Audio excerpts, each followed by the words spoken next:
राष्ट्रीय लोक मोर्चा की राजनीतिक मंथन शिविर के समापन के बाद पार्टी प्रमुख उपेंद्र कुशवाहा ने बड़ा बयान दिया है। उपेंद्र कुशवाहा ने कहा कि देश में जनसंख्या के आधार पर सीटों की परिसीमन के लिए उनकी पार्टी अभियान शुरू करेगी।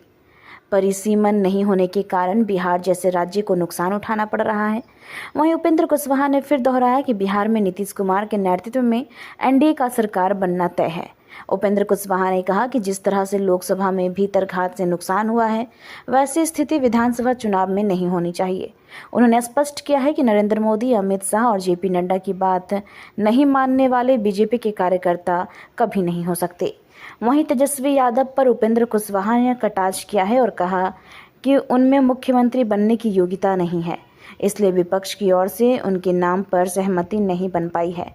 काराकाट से पवन सिंह की पत्नी ज्योति सिंह के चुनाव लड़ने के सवाल पर उन्होंने कहा कि मेरे पास टिकट के लिए आई थी और पार्टियों में भी ज्योति सिंह टिकट के लिए घूम रही है।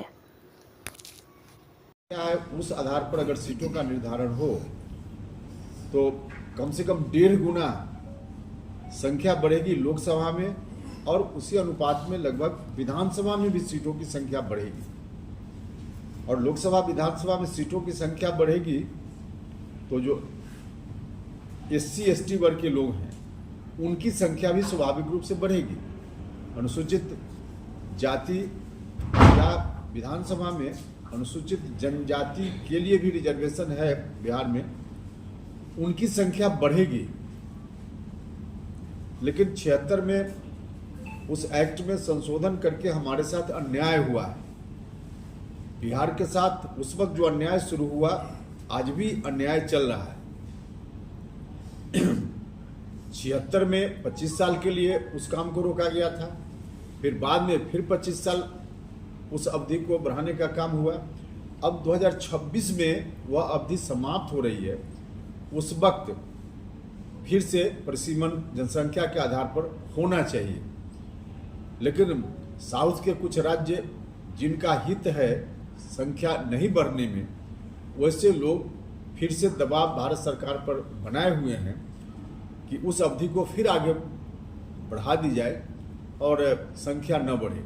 तो यह जो अन्याय हो रहा है बिहार के साथ, उस अन्याय के खिलाफ हमारी पार्टी मजबूती से लड़ेगी।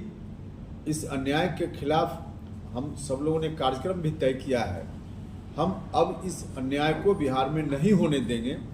किसी भी सूरत में 2026 में जो प्रस्तावित है परिसीमन का समय, 2026 में परिसीमन हो, इस बात के लिए हम जनता के बीच जाएंगे और इस बात का हमने फैसला किया है कि जनता के समर्थन से इस अन्याय को हम समाप्त करेंगे।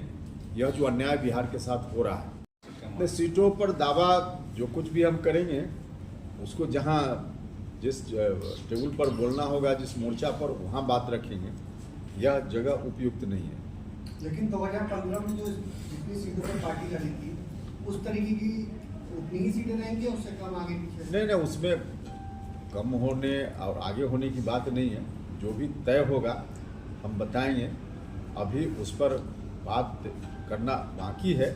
जब तक बात नहीं होगी तब तक कैसे बनना है। मान लीजिए 25 सीट मांग रहे हैं सर, उससे कम ज्यादा। मांझी जी कुछ देखिए, मांझी जी से तो आप लोगों के मित्र साथी ही, मीडिया के लोग ही कुछ कहकर उनसे कुछ कहवा लेते हैं, इसलिए इस तरह का स्टेटमेंट मांझी जी दे देते हैं। चिराग भी बोले सर 40 से कम नहीं मानेंगे।